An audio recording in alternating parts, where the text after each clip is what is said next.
किसी शहर के रेलवे स्टेशन पर एक भिखारी रहता था। जब भी कोई ट्रेन स्टेशन पर आकर रुकती तो वो ट्रेन में चढ़ जाता और अंदर बैठी सवारियों से भीख मांगा करता। एक दिन वो स्टेशन पर बैठा हुआ था कि उसे पेंट कोट में मलबूस एक आदमी आता दिखाई दिया जो शक्ल से ही काफी अमीर लग रहा था। वो भिखारी उस आदमी की तरफ बढ़ा और उससे भीख मांगने लगा। पता नहीं उस आदमी के दिल में क्या आया। उसने फकीर से कहा कि तुम हमेशा मांगते ही रहते हो, क्या कभी किसी को कुछ देते भी हो? भिखारी बड़ा हैरान हुआ। उसने कहा कि साहब, मैं तो खुद भिखारी हूँ, मेरी इतनी औकात कहाँ कि मैं किसी को कुछ दे सकूं। अगर मेरे पास कुछ होता तो क्या मैं भिखारी होता? उस पेंट कोट वाले आदमी ने कहा कि अगर तुम किसी को कुछ दे नहीं सकते तो फिर तुम्हें मांगने का भी कोई हक नहीं है। मैं तो एक बिजनेसमैन हूँ और लेन देन पर ही यकीन रखता हूँ। अगर तुम्हारे पास देने को कुछ है तो तभी मैं बदले में तुम्हें कुछ दे सकता हूँ। इतना कहने के बाद वो पेंट कोट वाला आदमी ट्रेन में बैठकर चला गया। उधर भिखारी उसकी कही गई बात के बारे में सोचने लगा। उस आदमी की कही गई बात उस भिखारी के दिल में उतर गई। वो सोचने लगा कि मुझे शायद भीख में पैसा इसलिए नहीं मिलता क्योंकि मैं बदले में किसी को कुछ दे नहीं पाता। फिर उसने सोचा कि मैं तो भिखारी हूँ, किसी को कुछ देने लायक भी नहीं हूँ, तो फिर मैं क्या करूँ? लेकिन एक बात उस भिखारी ने अपने दिल में तय कर ली कि अब जो कोई भी उसे भीख देगा उसके बदले में वो भी उस शख्स को कुछ न कुछ जरूर देगा। लेकिन सवाल फिर वही था कि वो दे क्या, क्योंकि उसके पास देने लायक कुछ था ही नहीं। कई दिन ऐसे ही गुजर गए।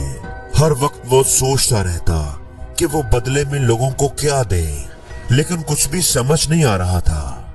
एक दिन वो रेलवे स्टेशन पर बैठा हुआ था कि उसकी नजर स्टेशन पर उगे हुए कुछ फूलों पर पड़ी। उसने सोचा कि क्यों ना मैं लोगों को भीख के बदले फूल दे दिया करूं। उसको अपना ये ख्याल अच्छा लगा। उसने जल्दी जल्दी स्टेशन के आसपास उगे फूलों में से कुछ फूल तोड़ लिए। अब जब भी कोई उसे भीख देता तो वो बदले में भीख देने वाले को कुछ फूल दे देता। इन फूलों को खुश होकर लोग अपने पास रख लेते थे। अब भिखारी रोज फूल तोड़ता और भीख के बदले में उन फूलों को लोगों में बांट देता था। कुछ ही दिनों में उसने महसूस किया कि अब पहले की निस्बत ज्यादा लोग उसे भीख देने लगे हैं। उसने ये भी नोट किया कि जब तक उसके पास फूल रहते हैं लोग उसको भीख देते रहते हैं, लेकिन जब बांट बांट कर फूल उसके पास खत्म हो जाते तो उसे भीख भी नहीं मिलती थी। एक दिन जब वो भीख मांग रहा था और बदले में फूल दे रहा था तो उसने देखा कि वही पेंट कोट वाला आदमी ट्रेन में बैठा हुआ है जिसने उसे भीख के बदले में कुछ देने को कहा था। वो सीधा उस आदमी के पास गया और भीख मांगते हुए कहने लगा कि आज तो आपको मुझे भीख देनी ही पड़ेगी, क्योंकि आज मेरे पास भी बदले में आपको देने के लिए कुछ है। आप मुझे भीख दीजिए तो बदले में मैं आपको फूल दूंगा। उस आदमी ने उसे भीख के रूप में कुछ रुपए दे दिए और बदले में भिखारी ने उसे फूल दे दिए। उस पेंट कोट वाले आदमी को यह बात बहुत पसंद आई। उसने कहा कि वाह, क्या बात है, आज तुम भी मेरी तरह व्यापारी बन गए हो, बिजनेसमैन बन गए हो। इतना कहकर फूल लेकर वो आदमी अपने स्टेशन पर उतर गया। लेकिन उस आदमी की कही गई बात एक बार फिर भिखारी के दिल में उतर गई। वो बार बार उस आदमी की कही गई बात के बारे सोचने लगा और बहुत खुश होने लगा। उसकी आंखें अब चमकने लगी। उसे लगने लगा कि अब उसके हाथ कामयाबी की वो चाबी आ गई है जिसकी मदद से वो अपनी जिंदगी को बदल सकता है। वो ट्रेन से नीचे उतरा और ऊपर आसमान की तरफ देखते हुए खुशी से चिल्लाया, मैं भिखारी नहीं हूँ, मैं तो एक व्यापारी हूँ, मैं भी अमीर बन सकता हूँ। आसपास खड़े लोगों ने उसे ऐसे करते देखा तो सोचा कि ये भिखारी पागल हो गया है। 200 दिन के बाद वो भिखारी उस स्टेशन पर दोबारा कभी नहीं दिखा। 6 महीने के बाद उसी स्टेशन पर 2 आदमी सूट बूट पहने सफर कर रहे थे। दोनों ने एक दूसरे को देखा तो तो उनमें से एक ने दूसरे से हाथ मिलाया और कहा कि क्या आपने मुझे पहचाना? दूसरे आदमी ने जवाब दिया कि नहीं, मैं नहीं पहचान सका। मेरे हिसाब से तो शायद हम लोग पहली बार मिल रहे हैं। पहला आदमी दोबारा बोला, नहीं, आप याद कीजिए, हम पहली बार नहीं बल्कि तीसरी बार मिल रहे हैं। हम पहले भी 2 बार इसी रेलवे स्टेशन पर मिले थे।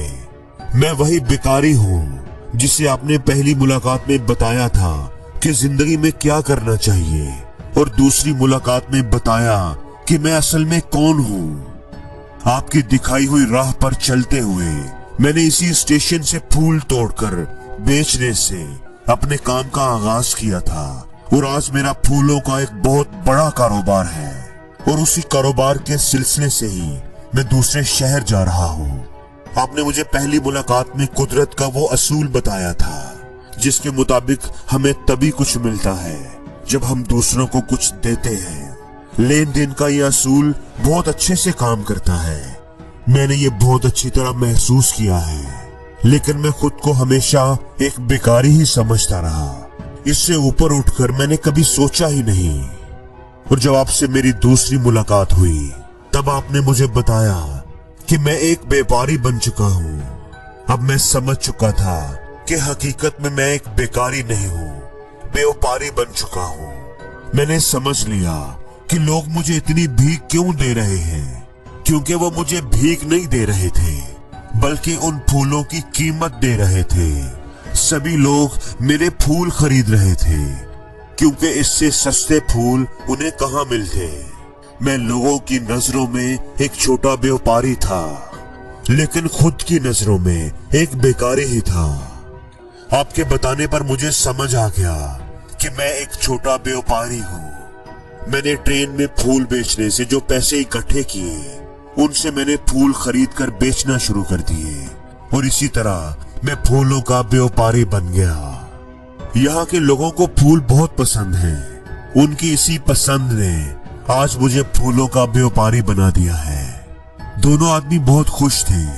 वो दोनों अगले स्टेशन पर उतरे और अपनी अपनी राह पर चल दिए। दोस्तों, इस कहानी से हमें बहुत कुछ सीखने को मिलता है। कहानी में पेंट कोट वाला बिजनेसमैन गिव एंड टेक के असूल को अच्छे से जानता था। दुनिया के बड़े बड़े बिजनेसमैन, अमीर लोग इसी असूल पर अमल करके कामयाब हुए। उस फार्मूले को उसने भिखारी को भी बताया। भिखारी ने उस सच्चे असूल को अपना लिया और उसका असर उसकी जिंदगी में साफ दिखाई देने लगा।